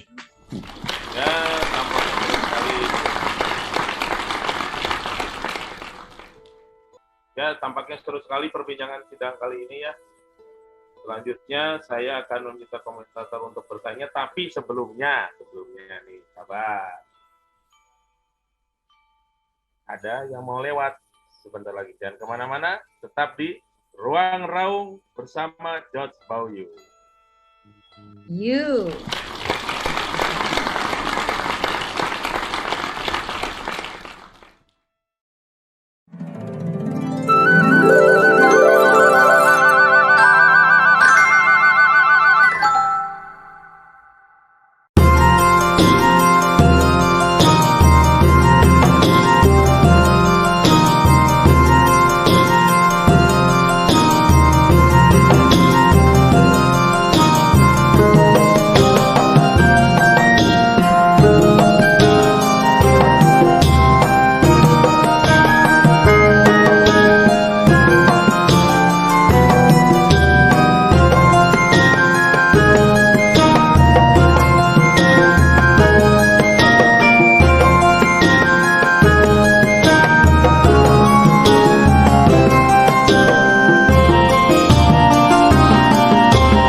kembali di persidangan Ruang Raung ini. Ya, untuk sekarang saya siapkan sesi komentator dan audiens. Maka siapa yang ingin Baik. Terima kasih Bapak Hakim. Terima kasih banyak. Ini kalau dilihat audiens kita sampai 1 juta sekarang di pengadilan ini. 7.40. Centang biru dong, centang biru ya. Gitu. Jadi sampai GBK juga penuh di Sarden. Jadi kelihatannya sudah banyak yang yang sudah akan bertanya. Nanti bisa raise hand, tapi untuk sementara bisa kita jawab dulu mungkin. Yang pertama dari Teh Fafa, ada Kang Fafa. ada 2 pertanyaan. Kang Fafa, Kang Fafa, punten, abdi rada ada silap sih kan. Ada dua pertanyaan dari Kang Fafa. Jadi satu, apakah ada perbedaan antara kontrak design and build dengan EPC? Kemudian yang kedua, dalam pengajuan harga kontrak design and build seperti yang dipresentasikan, apakah tetap menggunakan konsultan QS untuk memverifikasi quantity, speknya, scope, dan lain-lain. Mungkin itu dari Kang Fafa. Apa yang ada yang mau ditambahkan? Kang Fafa, dipersilakan open mic. Apabila tidak, mungkin bisa langsung oleh Kang Egi, oleh narasumber. Siap. Waduh, iya pertanyaannya bagus ya. Apa bedanya EPC dan DB? Disebut bagus karena naon? Terus terang saya tidak bisa menjawab untuk yang EPC karena belum pernah mengalami gitu. Jadi punten untuk Kang Fafa. Jadi yang memang untuk EPC dan komparasi antara EPC dan DB, sebetulnya saya belum pernah mengalami yang namanya kontrak EPC. Ya mungkin ini di teman-teman Bina Marga dalam hal untuk membangun jalan ya, ruas jalan tol itu ada yang menggunakan kontrak EPC. Nah nanti mungkin kita coba elaborasi bareng-bareng ya, nanti kapan-kapan gitu kita ngobrol tentang EPC dan DB seperti itu. Nah mengenai harga, betul kita pakai QS karena QS inilah yang bisa menyusun milestone yang diharapkan sebagai dasar pembayaran dari si penyedia jasa. Gitu, Bang Iten. Sudah puas.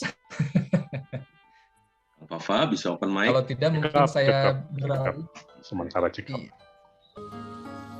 Pertanyaan berikutnya mungkin kalau begitu saya buka dari Teh Iren. Tadi sudah bertanya kalau dalam pelaksanaan design and build terjadi kekurangan biaya, bagaimana solusinya? Kemudian ruang lingkup MK seperti apa? Lalu perhitungan biayanya seperti apa? Mungkin bisa ini oleh Kang Egi, dipersilahkan. Tiap Teh Iren, saya coba jawab ya. Tapi mungkin jawaban saya mungkin belum tentu bisa memuaskan gitu ya. Jadi gimana kalau dalam pelaksanaan DB terjadi kekurangan biaya? Gimana solusinya? Nah, inilah yang saya sebut di awal. Perlu kolaborasi positif antara perencana dan pelaksana. Jadi tentunya pada saat menyusun penawaran, si perencana dan pelaksana ini sudah joinan dong, harusnya ya. Kira-kira kita mau menawarkan sistem ini dengan menggunakan barang merek ini, yang barang ini juga, merek ini juga ada dalam outline spec yang ditentukan, yang dikeluarkan dalam ketentuan pengguna jasa, seperti itu. Nah, jadi kalau menurut saya, jika terjadi kekurangan biaya, yaitu tinggal memang dalam design and build ini ada item yang bisa rugi di kontraktor ini, tapi ada item yang untung banget, gitu. Jadi saling mengisi lah, kurang lebih seperti itu. Nah, ruang lingkup MK seperti apa ya? Ruang lingkup MK seperti yang tadi disampaikan bahwa MK ini memang sebagai quality assurance ya, dia bisa menjamin kualitas yang diharapkan supaya tercapai sesuai dengan ketentuan pengguna jasa, seperti itu. Nah, perhitungan biaya, maksudnya perhitungan biayanya apa nih? Mungkin punten biasa diperjelas.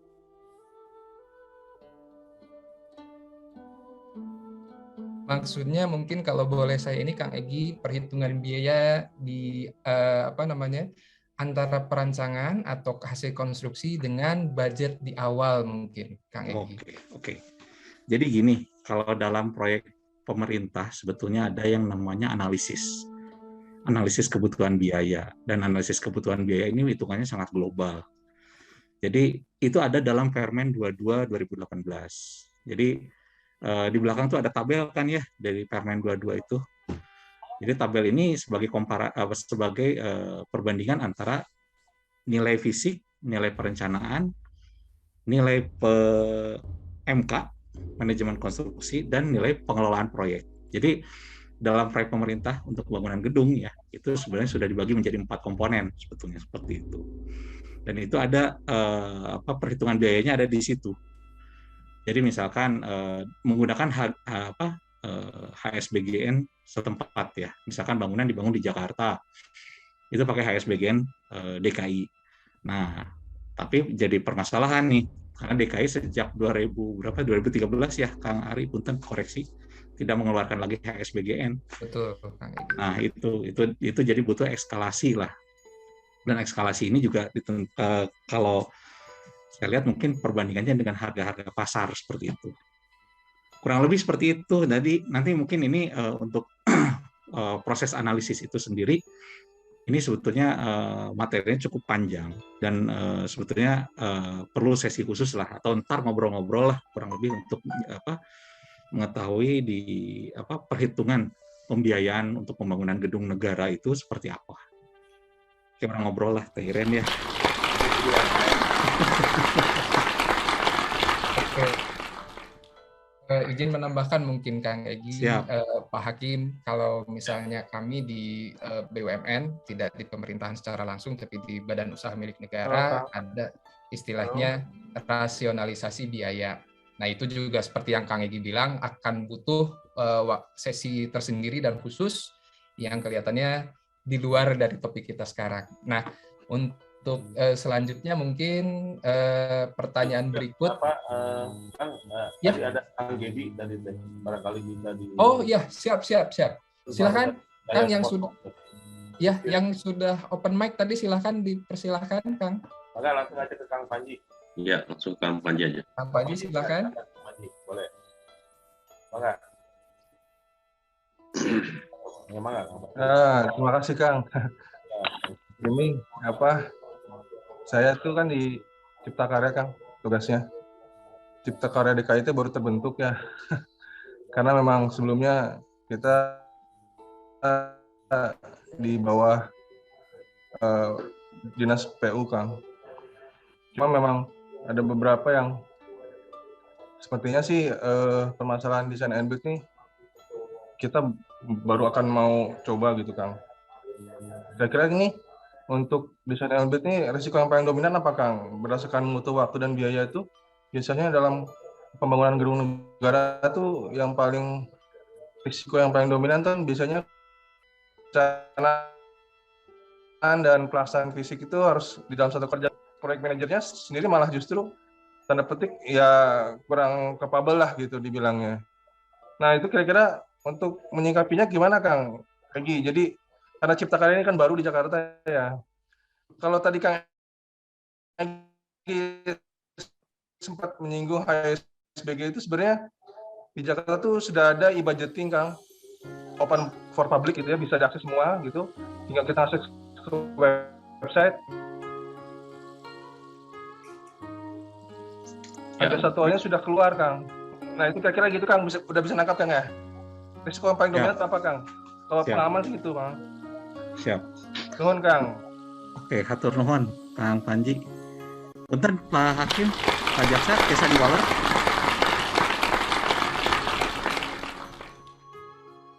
Enggak, dilajeng Kang Egi. Oke, siap.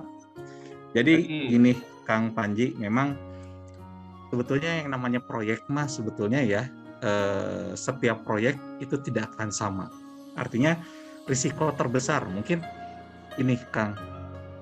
Kemarin saya melakukan renovasi untuk GBK ya, ada beberapa venue. Dan itu risiko terbesarnya beda-beda kan, antar masing-masing proyek. Jadi tidak bisa kita generalisir karena proyek ini memiliki karakteristik masing-masing tersendiri. Misalkan ya, kalau di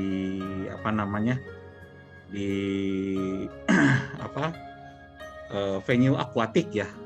Venue akuatik itu risiko terbesar adalah bagaimana cara mendatangkan kolam dari Spanyol ke Indonesia. Artinya waktu di situ yang harus dikontrol secara ketat supaya si kolam tersebut bisa datang tepat waktu, terinstall dengan baik, dilakukan uji coba dan memenuhi kriteria yang diharapkan seperti itu. Nah mungkin seperti yang saya sebagai komparasi ya, untuk yang Istora itu tidak bisa seperti itu karena Istora tidak menggunakan kolam ya seperti itu. Tapi di Istora ini hal yang paling urgent di situ adalah pencahayaan, penghawaan, dan akustik. Tentunya ini berbeda dengan akuatik. Jadi kalau mau ditanya risiko terbesar adalah saya tidak bisa memutuskan mana risiko terbesar karena memang secara karakteristik masing-masing proyek ini berbeda. Itu Kang mungkin.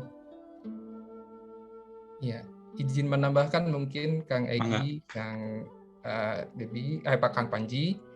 Jadi sebetulnya tadi sudah disampaikan juga oleh Kang Egy bahwa di dalam Permen 22 2018 itu untuk analisa kebutuhan biaya itu wajib dilakukan ya, gitu. Iya.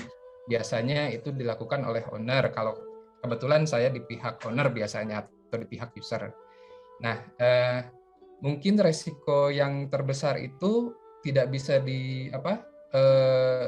diidentifikasi, namun bisa diminimalisir dengan analisa biaya dan visibility study yang tadi sudah diinikan di Permen 22 2018. Nah, salah satunya itu yang dilaksanakan oleh owner biasanya atau dilaksanakan oleh user.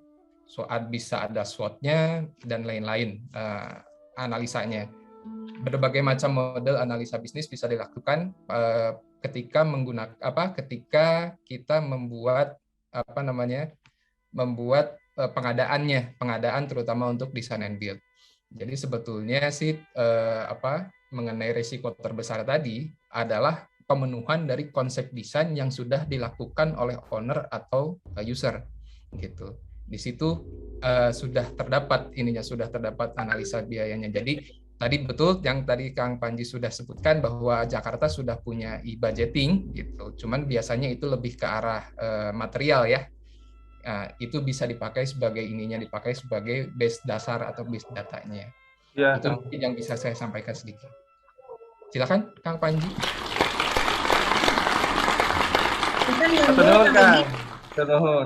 Punten nyundul Kang Egy. Ya. Ini, nah kalau itu program tadi dengan yang diterapkan di ini Kang Egy itu untuk seluruh wilayah di Indonesia kan berarti bisa diterapkan juga di DKI gitu ya.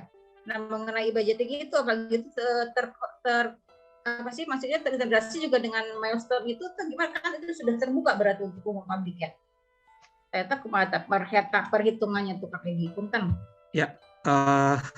Punten, Si Wijay. Jadi kalau untuk yang namanya analisis biaya seperti yang tadi saya sebutkan, itu memang sebagai ininya ada di Permen 22 2018 tentang pembangunan gedung negara. Nah, ini memang berbeda dengan yang dilakukan di DKI ya. Seperti DKI itu ada yang namanya e-budgeting. Jadi semua biaya itu sudah terpublish ya, kurang lebih seperti itu Kang Panji. Punten, mohon dikoreksi. Jadi memang kalau menurut saya mungkin berbeda ininya ya, beda kamarnya mungkin antara analisis sama dengan e-budgeting. Tapi bisa saja dari nilai-nilai di e-budgeting itu mungkin ada harga satuan-satuannya yang mungkin bisa kita pakai untuk analisis. Seperti itu. Bisa. Biasanya di dalam item satuan pekerjaan itu nanti kita background lagi dalam sistemnya itu sudah ada harga analisis satuannya, Kang. Betul. Oh, iya. Jadi sebetulnya bisa seperti dikomparasi untuk itu. Iya. Gitu Teh Wijay. Oke, siap nuhun.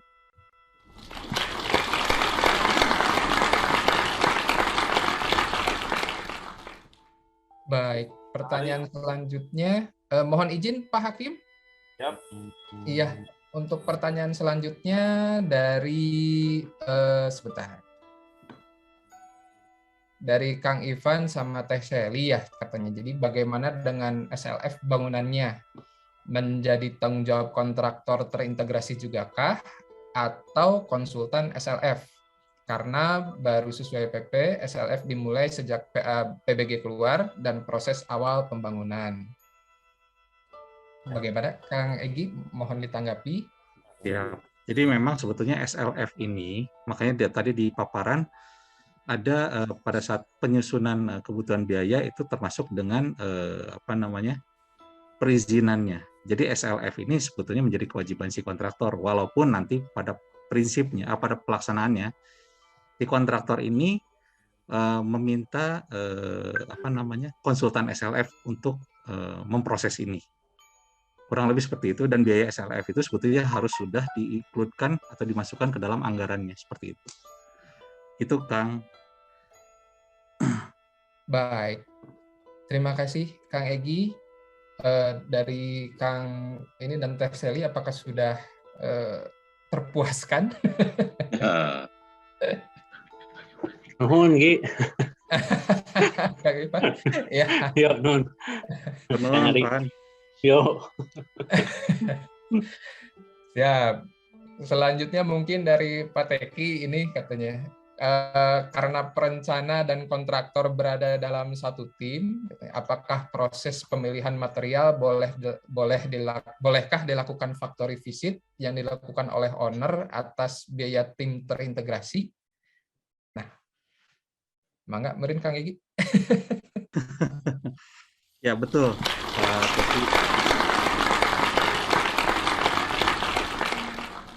Betul, jadi biasanya untuk factory visit ini sebetulnya yang diundang kan penyedia jasa ya.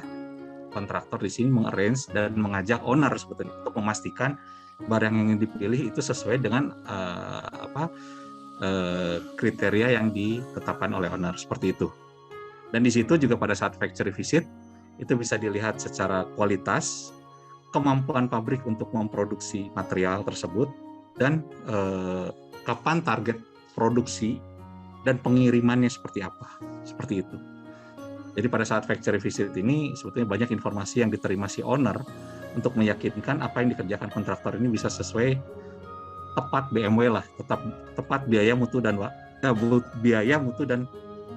waktu, seperti itu. Itu. Jadi kirang langkung seperti itu, ya. Pak Eki. Boleh sedikit tambahan dikit. Silakan Pak Eki. Betul ya Pak. Jadi maksudnya begini, barangkali itu kan di dalam kontraknya di awal tuh kan tadi tidak detail kan, betul ya, karena dia terintegrasi. Nah, ada kemungkinan nggak gitu begitu di factory visit tadi, misalnya karena vendornya hanya ada di luar gitu, itu kan menjadi pemilihan material jadi berbeda dari spek yang ada di basic design-nya. Nah, begitu perubahan ini melebihi anggaran. Nah, kemungkinan bisa terjadi atau enggak. Atau bagaimana mensiasati itu? Barangkali pernah dialami oleh kami. Nuhun, Kang. Ya, siap. Hatur nuhun, Kang.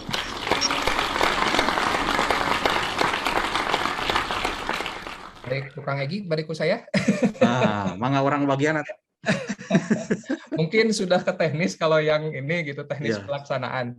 Sumun Pak Teki, Kang Egi, jadi kalau memang masalah factory visit sudah biasanya dari owner, dari tadi ya Permen menurut analisa juga ada kemungkinan terhadap itu biasanya, tapi sudah kita minimalisir. Jadi salah satu yang kita sebutkan di dalam paket pengadaan itu sudah termasuk biaya reimbursable biasanya. Jadi biaya reimbursable untuk salah satunya, atau sudah disebutkan dari awal biaya factory visit itu sudah termasuk di dalam kontrak. Gitu. Kalau kami dari pihak owner gitu. Nah, di situ biasanya kita juga sudah ada checklist termasuk dari spektek yang sudah kita issued gitu. Jadi termasuk di antaranya spesifikasi tadi Kang Egi sudah jelaskan juga di GBK itu dipakai. Spesifikasinya kalau tadi Kang Egi misalnya berapa lumens gitu yang harus disiapkan. Nah, Itu juga sudah dimasukkan Pak Teki. Jadi si spesifikasinya sudah ada. Nah, menurut jika terjadi perubahan perubahan spesifikasi atau kriteria desain gitu, memang nantinya itu sudah dimasukkan juga dalam kontrak dalam bentuk rasionalisasi biaya di akhir, bisa dalam bentuk tambah kurang pekerjaan atau hal lain. Jadi itu bagaimana kontrak nantinya, tidak didetailkan memang di dalam permen atau permen PUPR ya terutama gitu. Tapi biasanya kalau di migas itu sudah masuk di PTK 007 2015 ya, yang revisi 4 maaf, yang sudah terbaru itu yang PTK. Nah, kalau misalnya di BUMN atau di di BUMN lah ya gitu, seperti Pertamina misalnya gitu, induknya ada 3. Jadi pertama Kementerian BUMN, yang kedua Kementerian Keuangan, yang ketiga kalau untuk konstruksi pasti ada Kementerian PUPR. Tapi di dalam core bisnisnya kalau di Pertamina itu ada Kementerian Migas ESDM, Kementerian ESDM. Jadi 4 induk yang harus, 4 peraturan kementerian yang harus dijalankan sekaligus dalam satu pengadaan gitu. Jadinya turunannya ada prosedur di dalam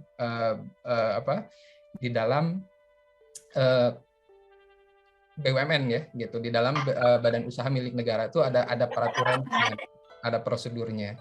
Nah, disitulah makanya memang kalau tadi dari Kang Egy langsung itu dari pemerintah, seperti kami juga ada gitu ada peraturan turunannya, dan itu sudah kita coba minimalisir gitu, seperti itu caranya.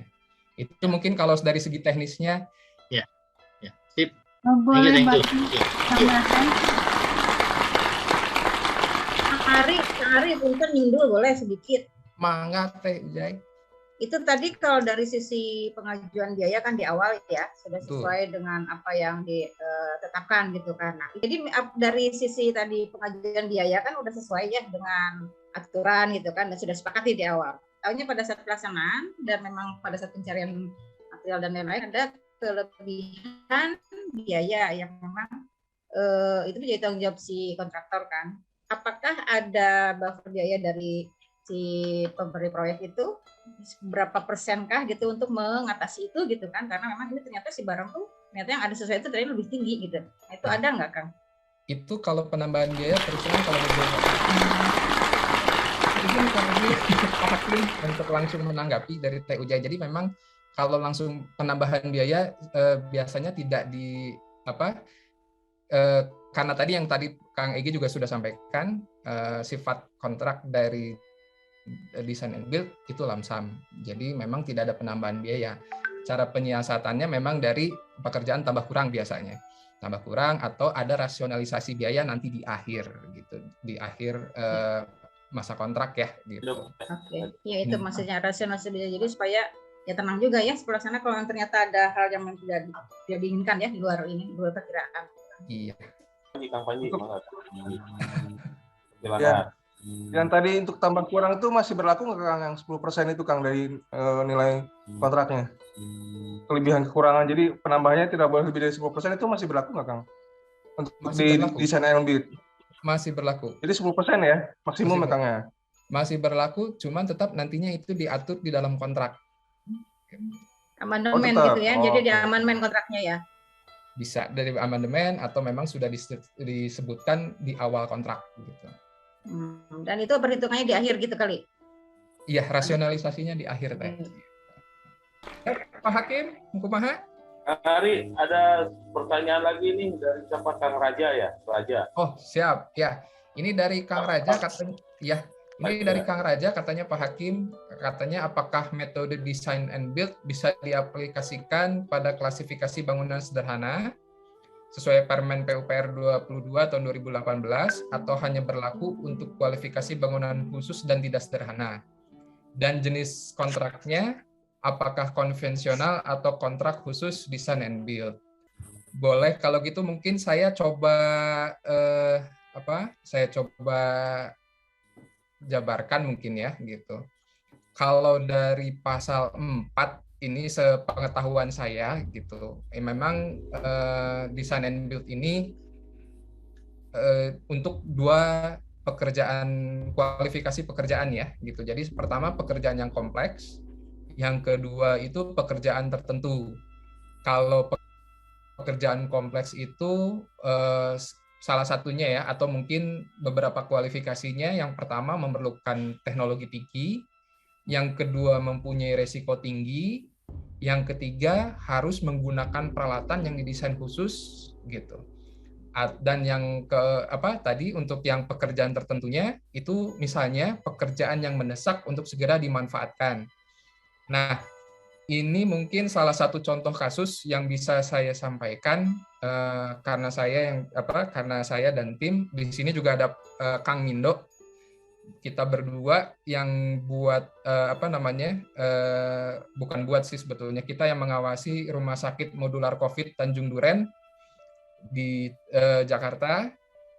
Baru kemarin selesai, nggak kemarin juga sih sebetulnya, beberapa bulan yang lalu selesai, dan itu harus dibangun dalam jangka waktu 1 bulan. Harus sudah selesai gitu, dengan spesifikasi khusus, diantaranya harus negative pressure, harus pakai HEPA filter, tidak bisa udara buang sistem tata udaranya harus betul-betul terkonsentrasi di rumah sakit gitu. Jadi kalau dari peraturannya gitu memang seperti itu gitu. Jadi 2 kriteria khusus ya, pekerjaan kompleks sama pekerjaan tertentu. Itu mungkin kalau yang bisa saya sampaikan kalau merujuk dari peraturan, sambil menunggu Kang Egy mungkin yang lebih berkompeten. Siap. Jadi memang seperti yang di awal paparan tadi disampaikan, jadi kontrak design and build ini adalah untuk kontrak-kontrak yang bersifat kompleks. Jadi yang unforeseen condition-nya sangat tinggi seperti itu. Jadi pada intinya kan sebetulnya kontrak design and build ini memindahkan transfer risiko dari pengguna jasa ke penyedia jasa. Jadi kontrak design and build ini memang cocoknya digunakan untuk hal-hal yang bersifat kompleks atau nilainya di atas 100 miliar seperti itu kurang lebih. Itu Kang. Dan ini juga kontrak design and build untuk untuk bangunan sederhana kayaknya nggak perlu pakai kontrak design and build ya sepertinya. Jadi kan mungkin filosofi membunuh lalat tidak harus dengan meriam seperti itu. Kurang lebih seperti itu, Kang. Hatur nuhun. Nanya Kang Egy. Ya boleh, silakan. Bang Panji. Ini punten banyak nanya jadinya. Karena Kang Egy juga mungkin pengalaman. Ini Kang, di Jakarta ini kan kita sudah ada PP yang baru ya tentang peraturan pelaksanaan Undang-Undang Bangunan Gedung nomor 28. Salah satunya itu kan bangunan gedung hijau, Kang. Nah, kira-kira cocok nggak untuk, kan sebenarnya kompleksitasnya tinggi, Kang, bangunan hijau itu ya. Itu bisa diterapkan nggak di design and build? Karena kami ini mau ada pilot project yang bakal mau contoh untuk bangunan pemerintah daerah Jakarta yang menggunakan bangunan gedung hijau dengan kontrak tadi design and build gitu, Kang. Kira-kira mumpuni nggak ya maksudnya dengan kontrak seperti itu, Kang? Oke.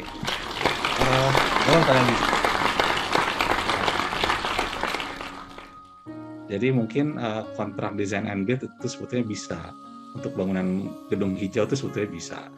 Cuman constraint-nya harus jelas, Kang Punten.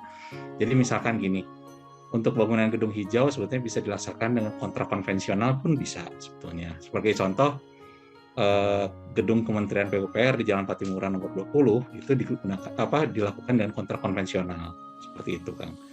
Tapi itu juga sudah mengaplikasikan konsep bangunan hijau seperti itu. Nah, jika memang kita diminta untuk membuat sebuah gedung misalkan di atas 8 lantai, misalkan 25 lantai, tapi cuma punya waktu 1 tahun, itu bisa. 1 tahun anggaran mungkin misalkan, atau 2 tahun anggaran. Gitu kan. Ya, itu bisa menggunakan desain and build karena itu dianggap kompleksitasnya cukup tinggi seperti itu. Ya, sawai Kang. Nah, nuhun Kang ya. Terima kasih Kang, udah ada gambaran. Sama. Terima kasih Kang Panji ya, terima kasih Kang Panji dan banyaknya pertama ilmu. Oke, waktu kelihatannya sebetulnya masih ini ya, masih berhasrat lagi ya, karena ini banyak sekali pengetahuan yang digali di narasumber kita ini. Tapi saya bisa kasih kontraknya juga dulu ya, tapi alhamdulillah semua bisa terakomodasi dengan jawaban-jawaban yang singkat, padat, merayap. Nah, gitu ya. Untuk kesimpulannya mungkin saya bisa serahkan kepada koordinator. Terima kasih Pak Hakim. Kalau boleh saya beri kesimpulan, memang pertama dari diskusi kita kali ini memang cukup seru. Kalau lihat dari Jaksama sudah ngepul dah. Tenunutan lah gitu. Ini tuh. Karena ini apa namanya?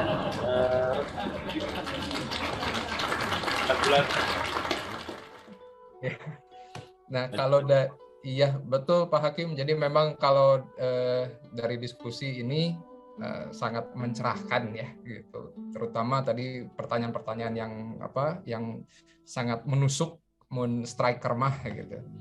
Jadi salah satunya apakah perlu PS ya, itu pasti perlu gitu. Jadi kekurangan biayanya bagaimana? Tadi sudah disebutkan juga ada beberapa cara untuk yang bisa ditempuh.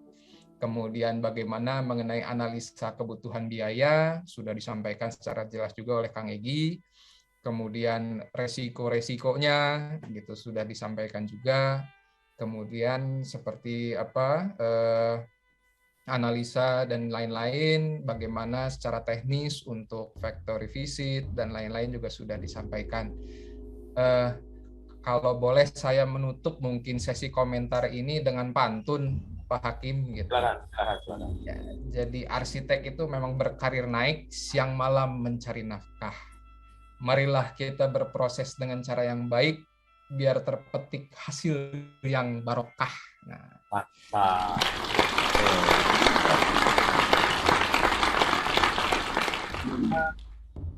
memang profesi arsitek ini profesi yang eksklusif, didam-idamkan setiap wanita dan wanita.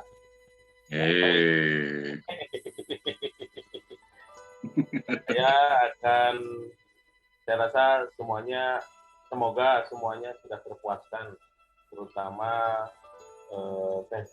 saya gelisahnya semoga sudah terjawab oleh jawaban-jawaban semua yang ada dari narasumber dan yang lain. Nah, saya rasa sidang ini bisa saya tutup dan saya anggap selesai. Sampai berjumpa di sidang berikutnya. Ya, dengan ketukan palu sakti ini saya tutup sidang malam ini. Nah, terima kasih semuanya. Mungkin nanti ada disambut dari Kang Rai ya. Nah, dilanjut Kang Rai. Oke. Terima kasih Judge Bayu. Sebelumnya acara ini berakhir, kepada hadirin kami memohon untuk mengisi kuesioner yang ada di link terdapat pada chat room. Untuk yang membutuhkan sertifikat, silakan mengisi daftar hadir di link yang kami sediakan. Ingat ya, untuk anggota IAI ada nilai KUM sebesar 3 yang akan dicantumkan dalam sertifikat. Oke. Selanjutnya akan ada pesan-pesan dari sponsor yang akan disampaikan oleh Mr. Guy. Silakan kepada Mr. Guy untuk masuk on screen. Baik, terima kasih sutradara. Ini tadi nggak ada yang menjawab pertanyaan dari sponsor ya. Tapi saya coba menyampaikan pantun saja deh dari sponsor ya. Izin. Silakan. Baru meluncur sudah diperhatiin. Bersama Ida naik odong-odong. Mau air mancur yang bebas COVID-19, kita pilih Fluidra dong. Asik. Sudah di akhir acara, kami ucapkan banyak terima kasih, terutama kepada para hadirin sekalian yang begitu antusiasnya mengikuti acara ini dari awal sampai akhir. Mudah-mudahan ada ilmu yang bermanfaat ya. Saya juga ingin berterima kasih kepada Sekjen kita nih, PAI, Teh Irma Rosali Handayani, IAI. Terima kasih. Kepada PLT Ketua IAI Jabar, Kang Arsitek Ardianto Santoso IAI. Terima kasih kepada narasumber. Terima kasih kepada tokoh, komentator, Kang Ari, terima kasih. Pelapor kita, Teh Uzay, terima kasih. Kang Dwi dan Kang Rama, Jaksa yang Sakti, Malraguna, terima kasih. Sami-sami. Ini yang harus banyak terima kasih kepada Hakim Jasbawi yang jauh-jauh turun gunung ini, dan kepada Misteri Guy, terima kasih. Sama-sama. Yang terakhir, sponsor, terima kasih kepada Fluidra Indonesia dan Bro Tiljana. Oke, akhir kata, semoga ada hikmah, ilmu, dan pelajaran yang bisa kita ambil dari persidangan hari ini. Atas waktu dan effort yang telah diberikan, kami ucapkan banyak terima kasih. Mohon maaf apabila ada perkataan yang kurang berkenan, atau ada kesalahan-kesalahan kalimat, atau ada kesalahan teknis, tidak ada maksud dari lain dari kami selain menghibur saja. Sedikit pesan dari bidang 7, ada ranting, ada kayu, kami nothing without you. Hai guys.